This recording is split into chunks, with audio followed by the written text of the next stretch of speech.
raconte. Christophe Ondelatte. Aujourd'hui, l'une des plus grandes affaires des années 60, l'affaire Jean-Marie Deveau, du nom d'un gamin de 19 ans un peu simplé, un commis de boucherie qui se retrouve accusé d'avoir égorgé la fille de ses patrons, Dominique, 7 ans. Dans cette affaire passionnante et passionnée, vous allez retrouver le chroniqueur d'Europe numéro 1 à l'époque, Frédéric Potcher, au sommet de son art, et la justice française au fond du trou. Cette histoire, nous la débrieferons tout à l'heure avec un témoin direct de cette affaire, l'avocat de Jean-Marie Deveau à l'époque, maître André Soulier, qui publie ses mémoires aux éditions du Cherche-Midi, 1001 vies. La réalisation est signée Céline Lebras. Europe 1, Christophe Ondelatte.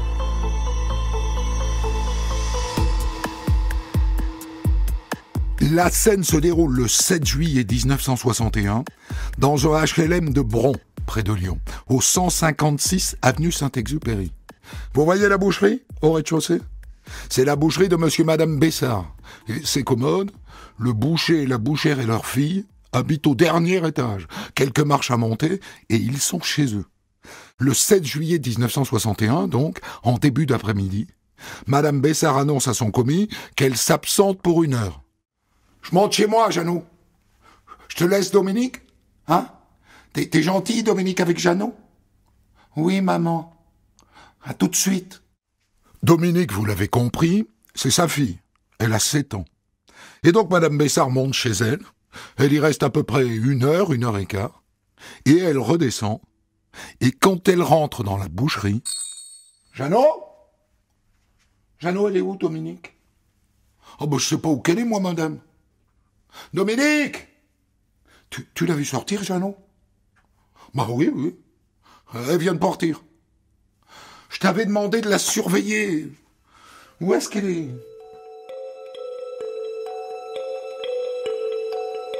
Madame Bessard immédiatement mobilise les voisines et tout le monde se met à chercher la gamine. Et c'est une voisine, madame Canard, qui la découvre au sous-sol, dans la cave, un petit corps dans une mare de sang.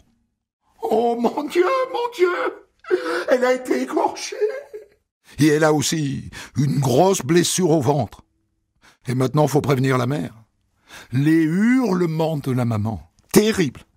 Et bien sûr, elle ne veut pas la laisser là, sur le sol froid et sale de la cave. Alors elle la prend dans ses bras, et en larmes, elle va la déposer sur le palier entre le sous-sol et le rez-de-chaussée. « Jeannot, s'il te plaît, tu peux appeler la police ?» Les policiers arrivent, et ils procèdent aux premières constatations. La mort est récente, hein. La gamine est encore tiède. Elle a été égorgée, regarde. C'est tranché bien net, hein. Et je pense que c'est des coups de côté aussi qu'elle a reçus dans le ventre, hein. Assez logiquement, même si la mère a l'air de bien l'aimer, le premier suspect qui se présente, c'est le commis, Jeannot. Ah, vous aussi, vous avez pensé à lui tout de suite, n'est-ce pas ? Il a 19 ans et il a l'air d'être un peu simplé. La mère dit que quand elle est redescendue au magasin, il travaillait. « Approchez-vous, jeune homme, approchez-vous. On peut voir vos vêtements ? » Nickel. Pas de traces de sang. « Où est-ce que vous rangez vos couteaux, jeune homme ? » Là. Les couteaux sont tous à leur place, propres et secs. On n'a pas l'impression qu'ils ont été nettoyés récemment, hein. À partir de là, les policiers tentent de reconstituer précisément, minute par minute, ce qui s'est passé entre 2 heures, le moment où la mère monte à son appartement, et 4 heures, l'heure où on retrouve le corps de Dominique. Qui était où ? Qui a fait quoi ? La dernière à avoir vu Dominique vivante, c'est une voisine, madame Bourne. Elle est venue frapper chez moi pour jouer avec ma fille. Il était quoi, 3h15, 3h20 ? Moi, je lui ai dit que c'était pas possible parce que je devais aller à la poste. Alors elle est partie.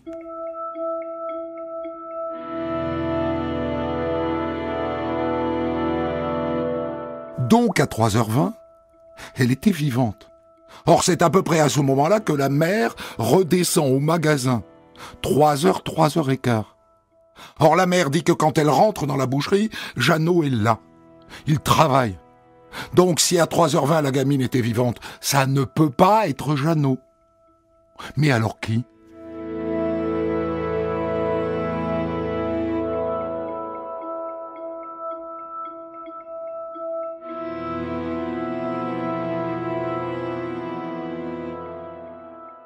En menant leur traditionnelle enquête de voisinage, les policiers recueillent 5 témoignages. 5 personnes qui disent avoir vu un homme rôder dans le quartier à l'heure du crime. Pour moi, ce gars-là, il était d'origine maghrébine. Je me souviens, il avait un blouson noir, brillant. Ah, sur son blouson, il y avait une grosse tache, oui. Moi, je l'ai vu partir vers les cantonnements des ouvriers étrangers là, qui travaillent à l'usine de Berlier, là. Par là-bas, là. Les policiers font venir un chien pisteur qui effectivement flaire une trace qui va droit vers le cantonnement des ouvriers de l'usine Berlier. Aujourd'hui, un cantonnement de chantier, ce sont des algécoums, mais à l'époque, ce sont plutôt des cabanes en planches. On n'est pas loin du taudis. Les policiers vont fouiller là-bas. Ça ne donne rien.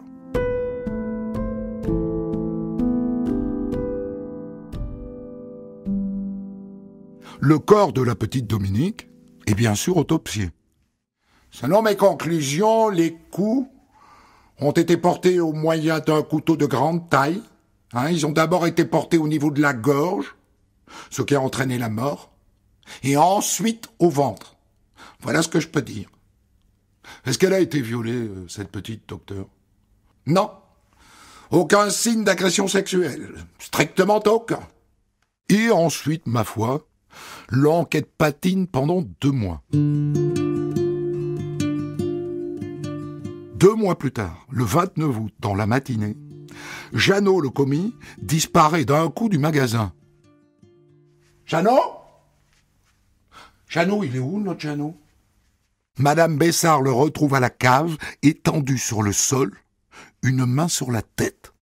Mais qu'est-ce qui t'est arrivé, mon Jeannot ? Oh, je sais pas, Madame Bessard. On m'a donné un coup sur la tête. Bouge pas, mon Jeannot. Je m'en vais appeler la police. Les policiers arrivent et ils emmènent immédiatement Jeannot chez un médecin. J'ai beau regarder, messieurs, je vois pas de traces de coups. Il y a bien quelques griffures, là, mais c'est vraiment rien de grave. Il a très bien pu se faire ça tout seul. Qu'est-ce que c'est que cette histoire, Jeannot ? Tu n'as pas été assommé. Tu n'as pas été assommé, tu t'es griffé toi-même. Pourquoi t'as inventé ce bobard ? Et là, pchit, le gamin se déballonne d'un coup. C'est vrai, monsieur. J'ai fait croire que j'avais été attaqué. C'est pour qu'on me croive. Pour qu'on me croive que c'est pas moi qui ai tué la petite. Parce qu'il y a des gens qui disent que c'est moi.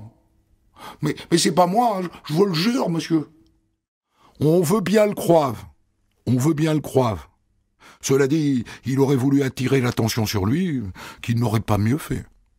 2 jours plus tard, Jeannot est convoqué au commissariat pour un interrogatoire un peu plus musclé. Bien, mon Jeannot. Tu vas me faire gagner du temps, hein ? Je veux pas y aller par 4 chemins. C'est toi qui l'as tuée, la petite, c'est ça ? Bah oui. C'est ça, c'est moi qui l'ai tuée. Excellent. Voilà une affaire rondement menée. Sauf que le lendemain, il se rétracte. Je vous ai dit que c'est moi que je l'avais tué. C'est pas vrai, j'ai dit n'importe quoi. Allons bon. Voilà qu'il fait marche arrière. Reprise de l'interrogatoire et nouveaux aveux. Quand la patronne elle est montée, après j'ai fermé le magasin. Je suis allé à la cave avec la petite, c'était pour aiguiser un couteau. Et c'est elle qui m'a dit « Je viens avec toi, Jeannot. » C'est pas moi qui ai demandé. Et après qu'on est arrivé à la cave, je sais pas bien pourquoi, j'ai eu envie de la tuer. Alors je lui ai dit, j'avais perdu ma montre, et je l'ai amenée dans un coin qui était tout sombre. Et puis je lui ai donné un coup dans le ventre. Et là, elle a crié. Alors je lui ai mis la main sur la bouche et, comme j'avais le couteau dans la main droite, je lui ai tranché la gorge. Comme ça, elle ne criait plus.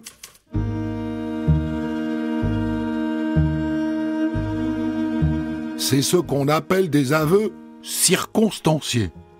Le jeune Jean-Marie Deveau, 19 ans, est immédiatement conduit devant un juge d'instruction de Lyon. Il lui répète mot pour mot la même histoire. Et il le fera une 3e fois au moment de la reconstitution, avec quand même, note le juge, des hésitations.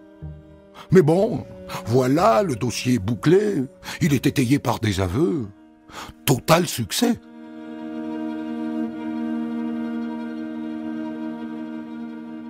Mais en vérité, à ce moment-là, le juge d'instruction a des doutes, de sérieux doutes sur la culpabilité de ce garçon. Alors le 4 septembre, il le fait extraire de sa prison et il le fait revenir dans son bureau. Bonne âme, il lui a même choisi un avocat commis d'office, maître André Soulier, un petit jeune qui débute. « Bien, Jean-Marie, maintenant il faut me dire la vérité. C'est grave. Est-ce que tu as tué l'enfant, oui ou non ? » « Ah ben non, monsieur le juge. »« Tu l'as pas tué. »« Ah ben non, monsieur le juge. »« Alors pourquoi avoir dit que c'était toi ? » ?»« À cause des piqûres, monsieur le juge. »« Des piqûres ? Quelles piqûres ? » Le commissaire, il m'a posé des questions. Il m'a dit qu'il allait me piquer du sérum de vérité pour voir si je mentais. Et moi, je veux pas de piqûres. J'en veux pas. Mais à moi aussi, tu as dit que c'était toi. Je vous l'ai dit, mais je le pensais pas. Je disais comme si je l'avais fait, mais c'est pas vrai. À partir de ce jour-là, le jeune Jean-Marie Deveau ne changera plus d'avis. Il n'a pas tué Dominique.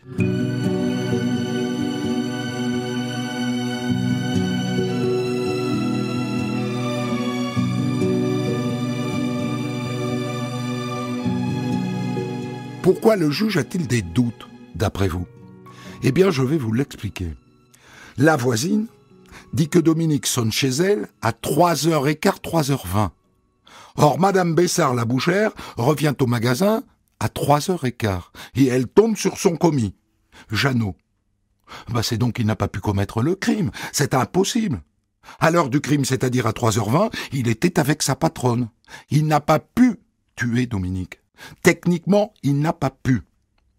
Sauf qu'entre-temps, voyez-vous, la voisine et la mère, qui ont bien compris que leur déclaration innocentait Jeannot, ce gogol de Jeannot, ce neuneu de Jeannot, comme on dit dans le quartier, alors, à bien y réfléchir, elles se sont peut-être trompées d'horaire. La voisine, d'abord. Je vous ai dit que la gamine avait sonné chez moi à 3h15, 3h20 ? Je me suis trompé. C'était bien avant, oui. C'était bien avant. Et la mère, Madame Bessard, idem. Je vous ai dit que j'étais redescendu au magasin vers 3h, 3h15 ? Oh, je sais pas pourquoi je vous ai dit ça. C'était bien après. Et donc maintenant, Jeannot a parfaitement eu le temps de tuer la gamine et de remonter au magasin et de nettoyer les couteaux et de les sécher. Heureusement qu'elles ont retrouvé la mémoire, ces deux-là.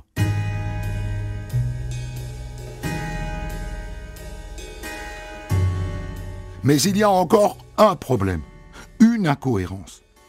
Le légiste qui a réalisé l'autopsie dit qu'elle a d'abord été égorgée et ensuite poignardée au ventre, dans cet ordre. Et comment le sait-il ? S'il y avait du sang dans l'abdomen, j'en aurais conclu qu'elle avait d'abord été frappée au ventre. Mais il n'y en avait pas. C'est donc qu'elle a d'abord été égorgée. Or, dans ses aveux, même si depuis il s'est rétracté, le jeune Jeannot dit qu'il a d'abord frappé le ventre et qu'ensuite il a tranché le cou. Dans ce cas-là, il aurait dû y avoir du sang dans l'abdomen, et il n'y en avait pas. Il y a un truc qui ne colle pas. Mais le légiste ne peut pas changer son rapport d'autopsie comme les témoins ont changé leur témoignage. Qu'à cela ne tienne, le juge désigne 2 nouveaux experts de Paris. Évidemment, il n'est pas question, 2 mois après, de leur faire une 2e autopsie. On leur envoie juste des photos prises au moment de la première autopsie. Et leur réponse n'est pas parisienne, elle est normande. Il n'est pas impossible que le meurtrier ait frappé d'abord au ventre et puis à la gorge. Mais disons qu'à notre sens, l'inverse est plus probable. Tête back, oui, tête back, non. Avec ça, on est bien avancé. Et c'est dans cet état brinque-ballant que le dossier part devant la cour d'assises de Lyon. Ou soyons clairs, hein, Jean-Marie Deveau risque la guillotine.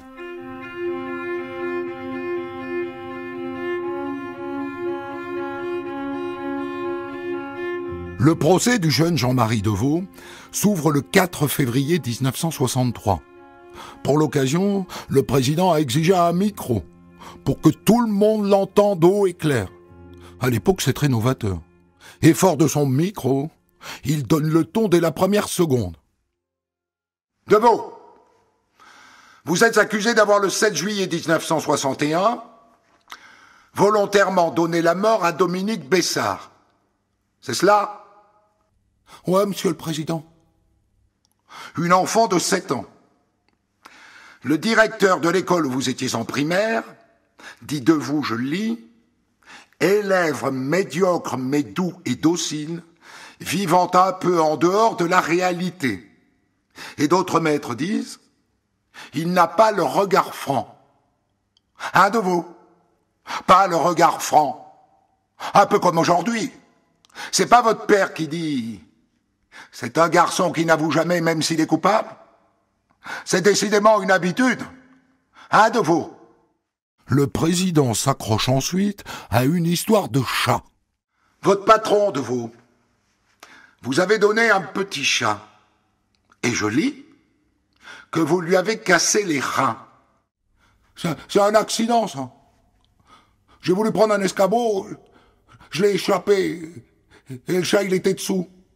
Mais comment avez-vous pu lui casser les reins? Enfin, c'est un acte barbare. C'est pas moi, je vous l'ai dit. C'est un accident, je suis innocent. C'était un petit chat innocent, il avait confiance en vous, et il est mort dans d'atroces souffrances. Alors, Deveau, on tue les petits chats, et puis on s'attaque aux petites filles. Le jeune Jean-Marie est comme pétrifié. Et c'est pas fini. Le président lit maintenant le rapport de l'expert psychiatre. Voici ce qu'il a écrit. On se trouve en présence d'un adolescent prolongé, profondément immature sur le plan affectif, profondément névrotique dans son comportement, sexuellement immature, pudique, refoulé et complexé. Et il ajoute, âge mental 8 ans. Et puis on en vient aux faits. Et là, le jeune Jeannot répond à toutes les questions par « C'est pas vrai. Je suis innocent. J'ai inventé. » Le commissaire qui a mené l'enquête vient dire que, comme le juge d'instruction, il a des doutes sur la culpabilité de Jean-Marie Deveau. Mais ça n'a pas l'air d'intéresser le président. Bien. Merci. Pas de questions ? Et il suspend l'audience.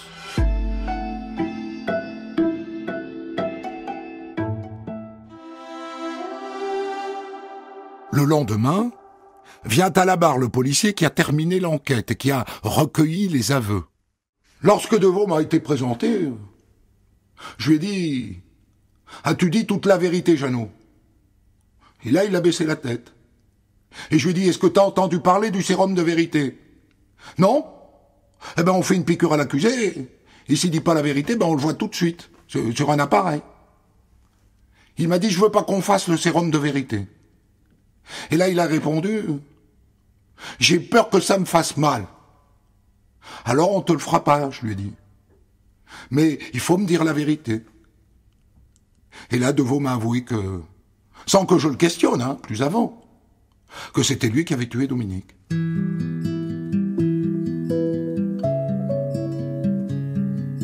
Et maintenant, j'en viens directement au réquisitoire de l'avocat général. C'est la dernière ligne droite de ce procès. Et il ne vous a pas échappé que dans cette affaire, il manque un mobile. Pourquoi diable Jean-Marie aurait-il tué Dominique? Eh bien, l'avocat général va en imaginer un. On est très loin de la justice, hein. Place à la ligue d'improvisation. C'est le geste criminel du voleur surpris. Il est seul dans la boutique. Et il est désireux d'exploiter le tiroir-caisse. Et Dominique revient au moment où il dérobe quelque chose. Et elle lui dit « C'est très vilain ce que tu as fait là. Jeannot, je vais le dire à maman. » Et la Deveau s'affole. Et il décide de faire disparaître le témoin. Grand seigneur, il lui accorde tout de même des circonstances atténuantes. Il ne faut tout de même pas oublier que c'est un attardé.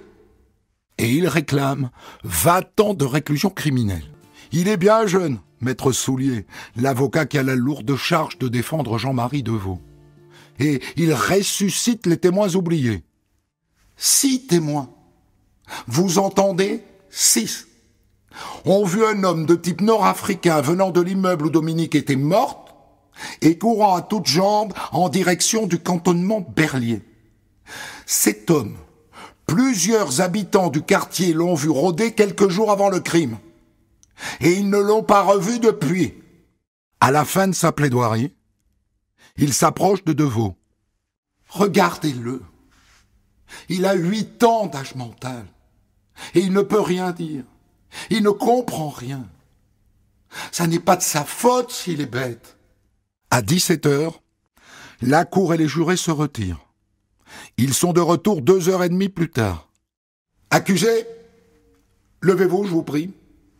À la question « Jean-Marie Deveau a-t-il volontairement donné la mort à Dominique Bessard ?» La réponse est oui. En conséquence, la Cour vous condamne à 20 années de réclusion criminelle. 20 ans. Mais lui, il n'a pas compris. Il se tourne vers son avocat. « C'est vrai, maître. Je sors ce soir. » Mais l'histoire n'est pas finie. Car un nouveau personnage apparaît dans la vie du jeune Jean-Marie Deveau, un curé, l'abbé Robert Boyer, visiteur de prison, à qui on a dit un jour « Vous devriez le voir. C'est un pauvre gosse. » Alors il va le voir, et il l'écoute. Et en sortant, il monte un comité de soutien, comité auquel adhèrent un certain nombre de gens qui comptent beaucoup à l'époque.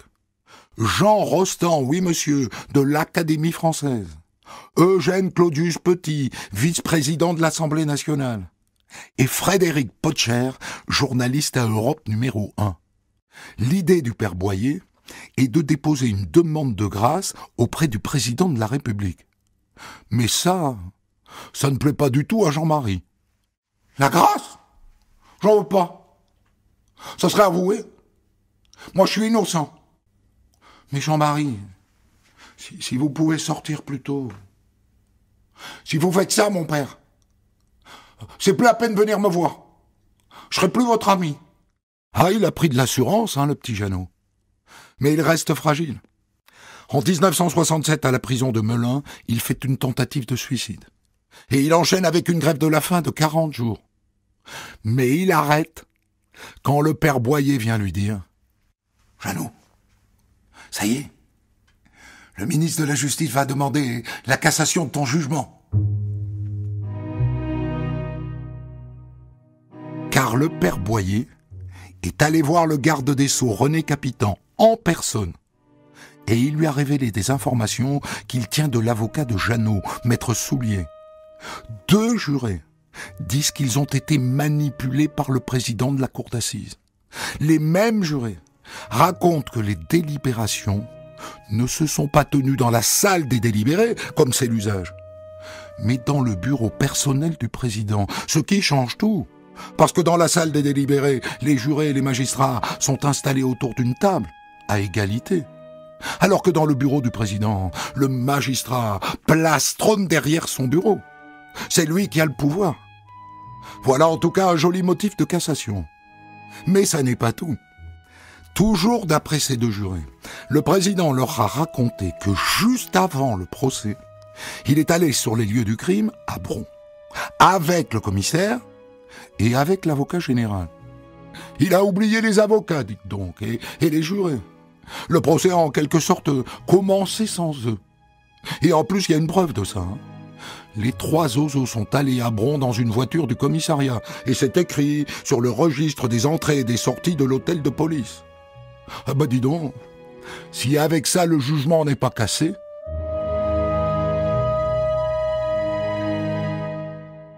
Il est cassé, je vous rassure. Le 4 mars 1969, le verdict qui condamnait Jean-Marie Deveau est annulé. Rendez-vous pour un nouveau procès, à Dijon. Mesdames et messieurs, la cour est d'entrée. Tout le débat porte sur les coups de couteau. Vous vous souvenez que le premier légiste dit « Dominique est mort égorgé et le coup à l'abdomen a été donné après ». Mais vous vous souvenez aussi que dans ses aveux, Jean-Marie a dit qu'il avait d'abord frappé l'abdomen et ensuite la gorge. Maître Soulier demande au légiste « Professeur Roche, comment meurt-on d'un coup à l'abdomen ? Je répète ce que je vous ai dit.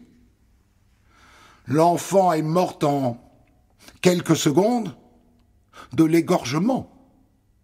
On ne meurt pas si vite de coups que l'on reçoit à l'abdomen. » Ce que confirme un deuxième expert.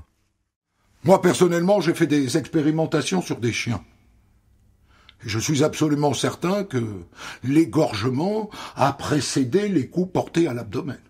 Absolument certain. Et comme Jean-Marie Deveau dit l'inverse, eh ben alors ça fait planer un doute sur la valeur de ses aveux. Et puis vient le moment où le fameux commissaire, celui qui a fait changer les témoins de position, est appelé à la barre. Au premier procès, il avait joué du billard. Si on en croit Frédéric Potcher d'Europe numéro 1, là c'est de la brasse coulée.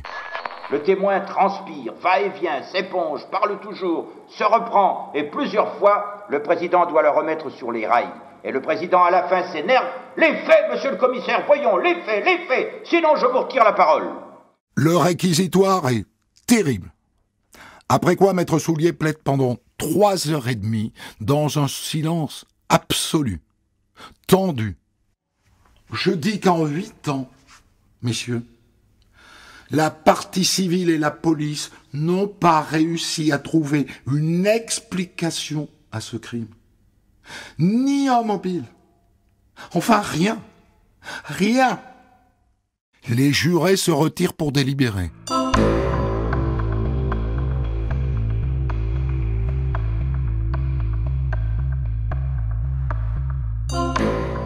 Et chose incroyable, ils sont de retour au bout de 35 minutes seulement. À la question « Jean-Marie Deveau a-t-il volontairement donné la mort à Dominique Bessard ?»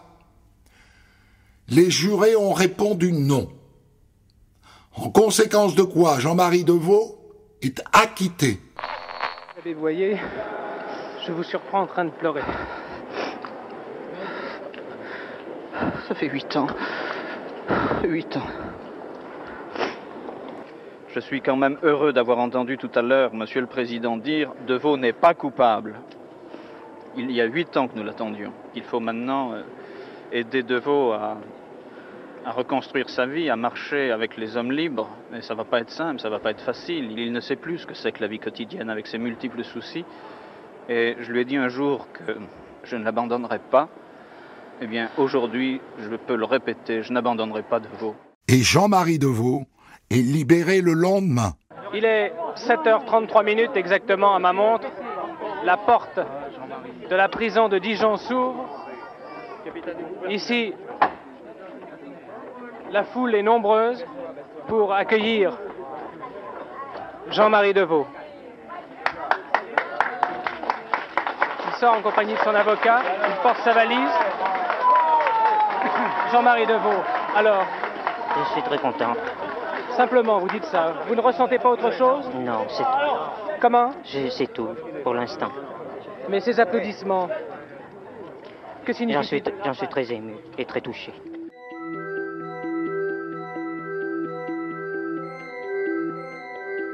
En 1972, son avocat lui obtient une indemnisation en réparation des 8 années passées en prison pour rien, 125 000 francs.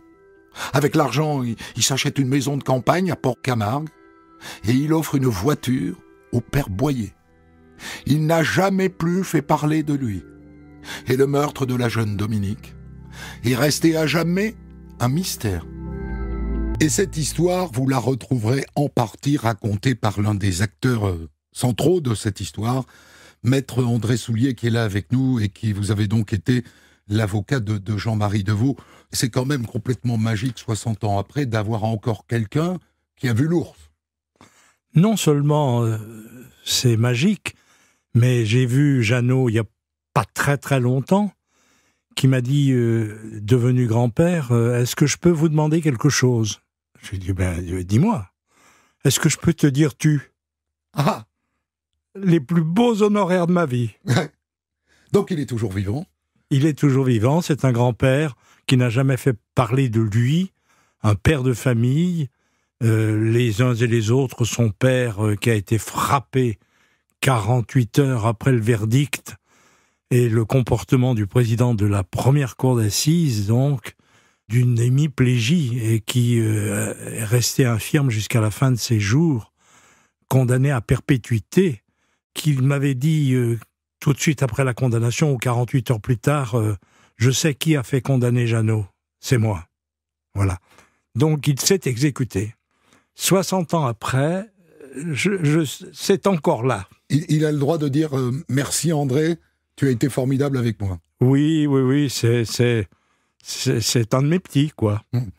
On dit d'ailleurs qu'il est limité, demeuré, gogol, neuneux. Quelle est l'exactitude ? Alors ce que je vais dire est terrible en même temps, parce que cet homme est innocent, j'en suis convaincu très très vite. Vous l'avez raconté avec tellement de justesse que je n'ai rien à ajouter sur ce point. Mais c'est un enfant que je reçois et que j'assiste. Il est mineur à l'époque d'ailleurs. On ment, il est mineur à l'époque, il a 19 ans. On mente autour de lui, on échafaude, on monte des coups, c'est incroyable. Le livre le raconte de façon étendue. Mais la prison et la certitude qu'il est innocent et le combat qu'avec mon ami Boyer, jésuite éminent, nous allons conduire, va le durcir, va le faire changer. Et paradoxalement, 8 ans plus tard, bien entendu, c'est plus le même homme. Et toute sa vie... Il a fait des progrès. Mais je vais révéler quelque chose qui est important. Il a dit, Jeannot, qu'est-ce que tu veux faire quand tu vas sortir ? Je veux devenir mécanicien, je veux devenir tourneur, etc. Il est entré aux usines Berliet, à Lyon. Les mêmes que celles du cantonnement. Oui, il y a fait toute sa carrière. Donc il n'était pas si demeuré que ça. Non, il avait changé. Il avait grandi, c'est-à-dire que une espèce de diagnostic psychique aurait montré un ébranlement profond, et cet homme s'est changé et c'est devenu un homme. Avant d'entrer dans quelques points du dossier, un mot sur l'abbé Boyer. Quel personnage! Il n'y en a plus beaucoup des curés comme ça aujourd'hui. Il est moins timoré que les curés d'aujourd'hui, quoi. C'est un bâton. Il se trouve que, par les circonstances de la vie, je révèle que je suis un des plus vieux francs-maçons de France aujourd'hui. Je n'ai pas honte de le dire. Liberté, liberté, je te chéris. Il se trouve qu'à plusieurs reprises, depuis une vingtaine d'années, je suis intervenu dans des affaires importantes de l'Église, notamment sur la séparation, la loi de séparation de 1905, si républicaine, si nécessaire, si indispensable aujourd'hui encore. Et il se trouve que j'ai accumulé des amitiés. Robert Boyer, ce jésuite, est tombé chez moi, comme ça, un matin, et l'amitié a été totale. Cet homme savant, qui a étudié le dossier avec moi, et qui a discuté avec moi, est un homme qui ensuite a voulu devenir avocat. Je vais dire quelque chose, parce que... Il a voulu devenir avocat ? Il a voulu devenir avocat ensuite. C'était un jésuite, il n'avait pas abandonné du tout son officiat. La première conversation, elle me peine encore, mais j'avais raison. Je lui avais dit, tu sais Robert, il y a une différence considérable entre toi et moi. Toi, tu as été appelé pour répandre la parole avec un grand P. Moi, je me contente de la minuscule. attention, un jour, ce métier va être difficile pour toi, mais naturellement, je t'y encourage. Bienvenue, je t'embrasse. Alors, ce qu'il faut dire aussi, j'en ai dit un mot tout à l'heure, c'est que l'enjeu de ce dossier, c'est la peine de mort. Il risque la peine de mort assez clairement. La question se pose au procès. Non, l'avocat général ne le demande pas dans son réquisitoire au premier procès. Non, et je vais en profiter pour vous dire quelque chose de très important. J'ai vu dans cette affaire, qui est probablement une des plus grandes affaires criminelles, Jacques Vergès disait des 3 derniers siècles, pour magnifier l'avocat, il en ajoutait un peu, des magistrats, des policiers, ce sont pas tous. Certains ont été à la hauteur de leur tâche, mais se sont conduits à l'égard d'un commis Boucher comme on s'était conduit à l'égard d'un capitaine juif qui s'appelait Alfred Dreyfus. Je fais la comparaison entre les deux. Eh bien, la satisfaction, je ne sais pas si un paradis existe, si l'Éternel ou celui dont on ne prononce pas le nom est d'accord avec moi sur ce plan-là. Nous n'avons, Jeannot et moi, Robert Boyer non plus, brisé aucune carrière de magistrat ou de policier. Puisse l'affaire Deveau inspirer un certain nombre de magistrats qui de temps en temps prennent un peu de liberté avec les libertés. Il ne leur est rien arrivé à ces magistrats, on est d'accord. Pas de sanctions. Non. Ils sont devenus premier président, patati patata. Commissaire divisionnaire, oui. Premier président de cour d'appel, etc. Très bien, bravo. J'espère que dans leur conscience, ils ont expié le forfait qui avait été commis. Cette affaire est un formidable argument contre la peine de mort. Parce que s'il avait été condamné lors du premier procès à la peine de mort et exécuté, alors on n'aurait jamais vu jaillir la vérité qu'il était innocent. Oui, et puis alors, il y a une deuxième chose qui est très contemporaine, donc je voudrais vous dire, vous avez parfaitement raison de poser cette question, mais il y en a une seconde. Je vois que mon ami, le ministre de la Justice, maître Éric Dupond-Moretti, dit on va être, pour des raisons de personnel et de rapidité de la sanction, on va, pour les cours d'assises, privilégier dans un premier temps et en première instance le jury composé de magistrats seulement. Je pose la question. Pour les affaires moins graves qu'un meurtre. Hein, j'entends ce qu'on veut dire, oui. Ce que vous me dites, mais de toute manière, déjà, quand vous avez une plaie qui est quelques années d'emprisonnement, je dis, si les jurés populaires n'avaient pas existé à l'époque, les 2 jurés qui viennent de me dire en 1965 le forfait qui a été commis par le président de la cour d'assises sortante, oui. Je n'aurais pas réussi, et Robert Boyer non plus, à mes côtés, à convaincre René Capitan, d'abord Louis Jox, oui. Mais qui a été débouté quand même. Il y a Louis Jox, qui est le premier garde des Sceaux auprès duquel vous déposez votre demande de... Il y a eu Foyer, mais Foyer est écarté, il y a des élections en 1967. Louis Jox, qui, comme par hasard, devient... Vous vous rendez compte, Louis Jox étant le père de Pierre Jox. Oui. Ça nous renvoie quand même très très loin. Non, mais c'est incroyable. C'est incroyable à cette époque. C'est formidable. Et Louis, je n'use pas des proximités. Louis Jox, qui est député dans mon coin, je n'ai pas voté pour lui, je le dis à l'époque. Et Pierre, nous militons ensemble, lui et moi, à la Convention des institutions républicaines avec Mitterrand. C'est incroyable. Eh bien, si le jury populaire n'avait pas existé à l'époque... Il n'aurait pas été acquitté. Si mon père n'avait pas été chauffeur de taxi, amenant les magistrats quand ils ont fait une petite visite clandestine dans les quelques jours avant l'audience de la cour d'assises... c'est votre père qui les conduit? Non. Sur les lieux du crime? Justement, ils se sont dit, attention, le père est chauffeur de taxi, si jamais... On prend un taxi, les magistrats et les policiers, pour aller sur les lieux. Ils ont pris la voiture des policiers, oui, c'est vrai. Ils vont bavarder, et Soulier va le savoir, Soulier, André. Bon, très bien. Et c'est ainsi qu'ils vont prendre une voiture. L'administration et l'administration. Je t'aime, administration. Alors, selon vous, André Soulier, qu'est-ce qui entraîne, quel est l'argument qui entraîne l'acquittement de Jean-Marie Deveau à l'issue du 2e procès? Qu'est-ce qui, selon vous, a véritablement convaincu les jurés qu'il était innocent? Il y a eu 3 arguments. Il y a le problème effectivement, le problème des expertises. Le professeur Roche... L'égorgement d'abord, le professeur Roche, et l'abdomen après, ou l'inverse? Qui va revenir en cédant un peu sur une petite expertise qui a été faite par des hommes qui n'ont pas pu autopsier l'enfant parce qu'elle était inhumée, la pauvre enfant. Un anatomiste vétérinaire va venir et va dire « c'est impossible ». D'abord, entre nous, si vous essayez d'égorger quelqu'un, je vous conseille pas de le faire, mais et que vous ayez une montre, que vous ayez un tablier blanc, que vous ayez des chaussures... Il y aura du sang partout. Paf ! On n'en trouve nulle part. C'est dans le dossier. C'est le premier point. Le deuxième point, il est évident qu'il y a 2 commissaires de police qui sont en désaccord. Il y en a un troisième qui intervient. Il s'appelle Paul Chavalor. Il a réussi à faire gracier des gens. Et il est venu me seconder. Et c'est là où il y a un incident incroyable. Je suis obligé de le raconter dans le livre. Lorsque il y a une suspension d'audience, ces messieurs sont allés sur place avec la police, sans les avocats, sans moi-même. C'est quelque chose qui est inimaginable. Je le dis au président.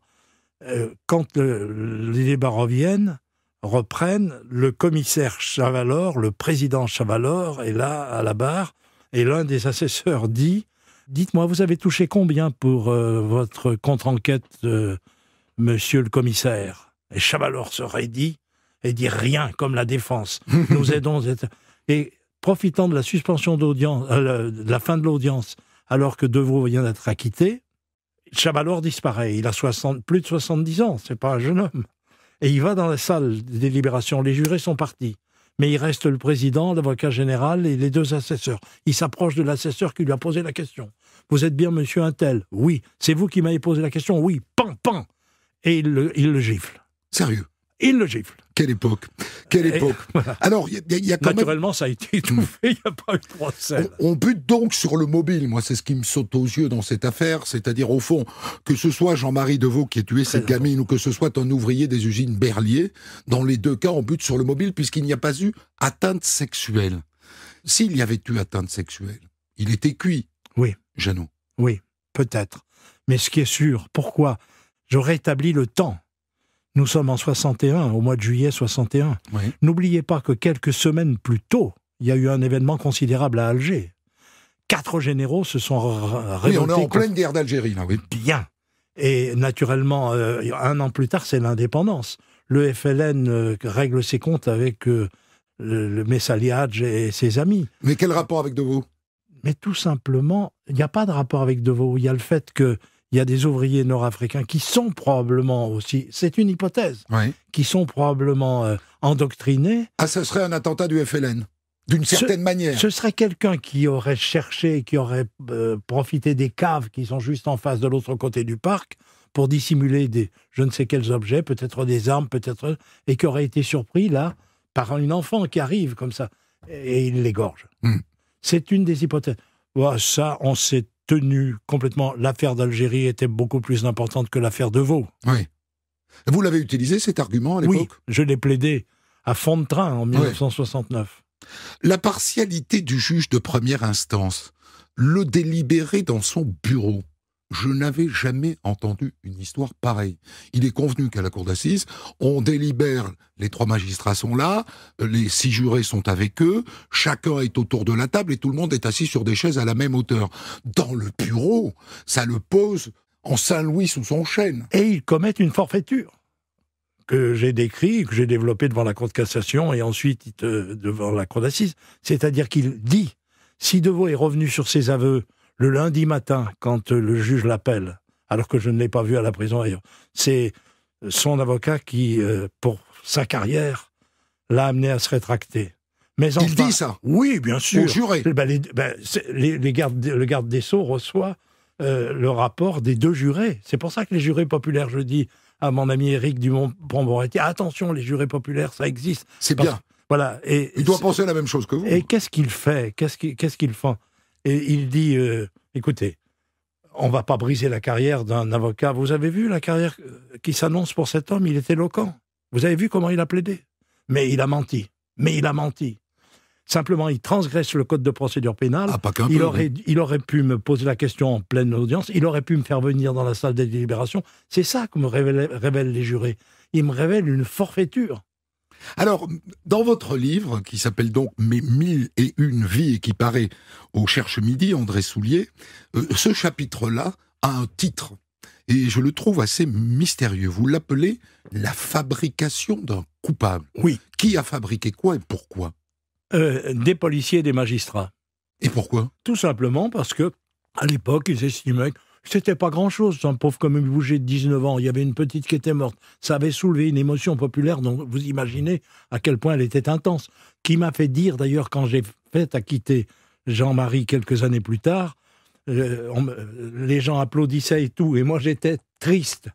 J'ai dit, je pense en ce moment à une enfant qui a été massacrée par quelqu'un dans des conditions effroyables. On ne sait pas, et on n'a pas conclu d'enquête pour essayer de rechercher un autre suspect. Alors que, 6 mois plus tard, après tout ça, dans le même immeuble, une femme a été tuée, on n'a jamais trouvé l'assassin non plus. Est-ce que vous iriez jusqu'à dire, donc, vous dites qu'ils ont fabriqué un coupable pour résoudre cette enquête, est-ce que vous iriez jusqu'à dire qu'ils ont fabriqué un coupable pour ne pas trouver le vrai, parce que ça a eu posé des problèmes politiques que d'arrêter un Algérien au cantonnement Berlier? Silence. En anglais, everything is possible. Tout est possible. Yes, yes, yes. Alors, un point qu'on vous doit beaucoup, je l'ai dit, Jean-Marie Deveau a tout de même été indemnisé pour ses années passées à tort en prison. Il reçoit donc 125 000 francs. Je ne me rends pas compte ce que ça représente à l'époque, c'est beaucoup. Ah ouais, écoutez, aujourd'hui, ça représenterait quelques millions d'euros. Ah, quand même. Ou 2-3 millions d'euros. Et à l'époque, il n'y a pas de loi qui prévoit l'indemnisation des gens acquittés? Il faut que vous prouviez la faute de l'État lorsqu'une erreur a été commise. Vous imaginez, devant des magistrats, le désaveu était impossible. Et c'est ainsi qu'ayant usé 3 gardes des Sceaux, Capitan, Jox et des foyers qui est parti le premier, j'aborde Pleven. Qui est le nouveau garde des Sceaux. Le nouveau garde des Sceaux de Chaban-Delmas. Chaban-Delmas, Pleven, vous nous rajeunissez, maître Soulier. Car l'arrêt de Lyon est cassé 3 jours après que le général de Gaulle soit parti. On casse un mercredi alors que de Gaulle a cessé ses fonctions le dimanche soir parce qu'il est battu au référendum. Donc je suis dans une nouvelle ère avec Pompidou, avec Chaban-Delmas et avec Pleven. Et je dis, ça n'est pas possible, vous ne pouvez pas, il faut réparer ces erreurs. Par conséquent, si on a commis une erreur, il faut réparer, et c'est ainsi que on fait voter cette loi. Donc vous êtes le premier bénéficiaire. Donc Jean-Marie est le premier bénéficiaire. J'ai été le premier à le plaider. Vous lui prenez pas un peu de l'argent pour payer vos honoraires? Non, vous savez, ça faisait 8 ans que jeune avocat au départ, sans argent, et puis ma carrière s'était accélérée. Donc ça va. D'ici 1969, j'étais devenu un peu plus prospère. J'ai adoré parler avec vous, bien sûr, André Soulier, et je renvoie à tous ceux qui s'intéressent à l'histoire de la justice depuis une 60aine d'années, à ce livre qui raconte votre carrière avec des photos. Là, je feuillette. Il y a Jean-Paul II avec vous. Oui. Donc vous avez rencontré... Et Jean-Michel Jarre, on avait construit... Et Jean-Michel Jarre, et Gorbatchev. À Gorbatchev, alors j'ai travaillé j'ai aidé la Green Cross, c'est-à-dire la Croix-Rouge russe avec Gorbatchev, et avec Barre, j'ai voyagé dans le monde entier. Je vois Raymond Barre à côté de vous. Écoutez, vous êtes une mémoire vivante, André Soulier. C'était formidable de vous avoir pour cette interview. Votre livre s'appelle « Mes 1001 vies », avant-propos de Robert Badinter tout de même, aux éditions du Cherche Midi. Monsieur Ondelat, ça me permet de vous dire ceci, c'est un honneur pour moi d'être venu convié à une de vos émissions. Comment vous m'appelez? Parce que je sais que vous m'avez donné un surnom. Vous êtes Sisyphe. Et pourquoi? Vous poussez le caillou pour faire avancer la justice, mais... Il redescend. Oui, c'est difficile d'atteindre le sommet. Merci infiniment. Des centaines d'histoires disponibles sur vos plateformes d'écoute et sur europe1.fr.